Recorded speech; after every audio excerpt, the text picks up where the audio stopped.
নারী জাতিটাকে আল্লাহ পাক এমনভাবে সৃষ্টি করেছেন, আপনি যত কঠোর হবেন তারা বেঁকে বসবে। তাদের সাথে এত বেশি কঠোর হয়ে কোনো ফায়দা নাই। কিভাবে ডিল করতে হবে একটা সূত্র বলে দেন। আপনি আপনার মেয়ের প্রতি যেমন, আপনার যদি একটা মেয়ে থাকে 5 বছর বয়স, 10 বছর বয়স, 2 বছর বয়স, একটা মেয়ের সাথে আপনার সম্পর্ক কেমন? খুব মিষ্টি সম্পর্ক। ও হাজারটা ভুল করলে আপনি কি কোলে তুলে নেন, আদর করেন, তাই না? ভালোবাসেন। জেদ করলে আপনি ঠান্ডা মাথায় সবর করেন। ওই মেয়ের সাথে কি আপনার সম্পর্ক কখনো বিচ্ছেদ হয়? হয় না। কিন্তু মেয়েরা অনেক জ্বালাতে পারে। ছোট বাচ্চা 8-10 বছর, 5 বছর খুব জ্বালাচ্ছে, কিন্তু আপনি কিন্তু সবর করেন। আপনি ওর চাহিদা পূরণ করেন, ওকে কিনে দেন, এটা কিনে দেন, ওটা কিনে দেন, বুঝান।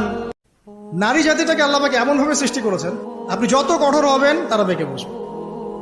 তাদের সাথে এত বেশি কঠোর হয়ে কোনো ফায়দা নাই। কিভাবে ডিল করতে হবে একটা সূত্র বলে দেন। আপনি আপনার মেয়ের প্রতি